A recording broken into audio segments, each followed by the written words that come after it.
Organize everything around your why if you can. Because the organized mind, it starts with why.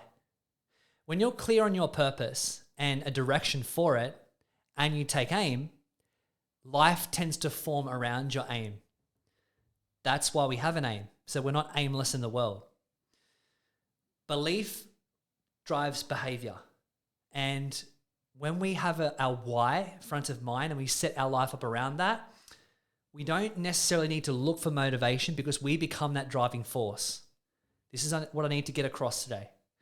The greatest thought leaders, the greatest businesses, and the companies that change the world, they think, communicate, and do things very differently to everyone else. Simon Sinek's famous speech on Start With Why, this encapsulates this and expresses it and structures the thinking much better than I possibly could.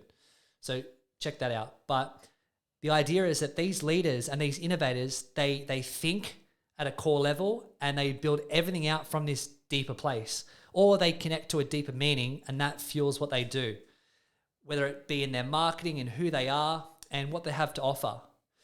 And they do this for a variety of purposes. We'll explain this shortly, but for me personally, I deeply value bringing people together. It's what actually fulfills my soul. It's what I need to do.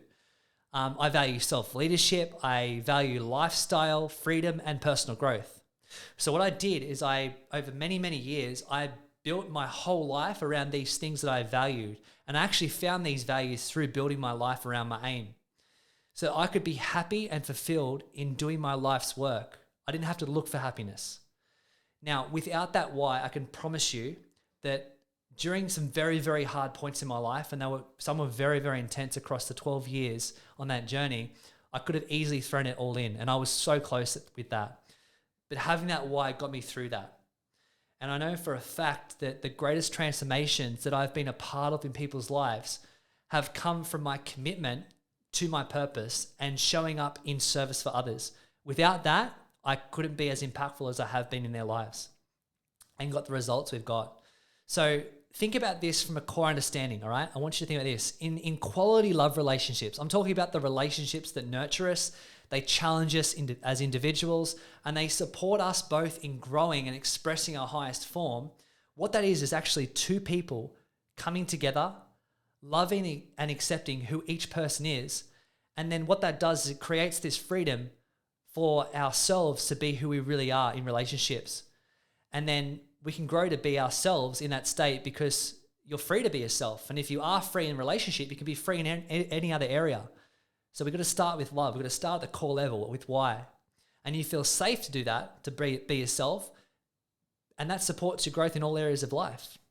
Now, let's take it to business. In business, people don't necessarily buy what you do. They buy why you do it.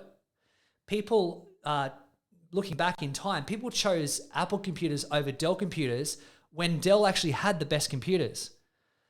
Because Apple believed in challenging the status quo and in building sleek, elegant designs, as well as having a great computer. Whereas Dell just produced a great computer. They started with their why, Apple did. And they dominated and they revolutionized the world because of it. They started with why. In wealth, let's have a look at wealth. You can earn a lot of money, which many people do, but money isn't necessarily wealth because you can still spend more than you earn each month and be on a bad trajectory. At a core level, their systems are not set and money becomes just a mere transactional tool of energy, while wealth actually escapes them. So they spend their life transacting and not building. When we think at a core level, it actually makes no sense driving a Ferrari to work at a job we hate that takes all of our time. But if we weren't thinking at a core level, it might make sense. In health, let's look at health. If you don't change your beliefs about yourself, you can't live light. Sometimes the weight we need to lose isn't actually on our body, and people hold a lot of physical weight in their body because they're shackled up and they're in pain and they haven't understood themselves internally. If you understood that and you were free of that, you'd probably feed yourself, nourish yourself, move yourself as a much, much healthier person because that's who you believe you are at a core level. True change is identity level core change. Okay. So when you go all in at the core, you think, move, and do things differently. That's what I encourage you to do. That's where this fulfillment and this drive can come from. This zest and passion for life. So clarifying and re-clarifying your blueprint along your journey, however long that is, this is why I set that up with you, so that it can help you find your why and rediscover it. But I must say with this is what I've learned through taking action, that taking action and pursuing my genuine curiosities and pursuing them at all costs, that's actually been much more important and much more impactful than the plan. So once we have the plan, remember, detach from it. It's just our North Star. It's something we can hold ourselves up against. And once we have that set, we then find ourselves through that process. Looking back, if in my initial plans when I started my journey, if I got what I wanted, I can honestly say I would be unfulfilled. Where I am now, I'd be actually unfulfilled, unhappy, and I would probably be seeking and longing for this potential that I can clearly see I'm creating in my life. So that's just how powerful it is to set goals, yes, but then also to commit to the practice by pursuing our genuine curiosities, by getting around the people that inspire us, by letting go of naysayers. There's lots of ways we can practice this, and we can explore this below.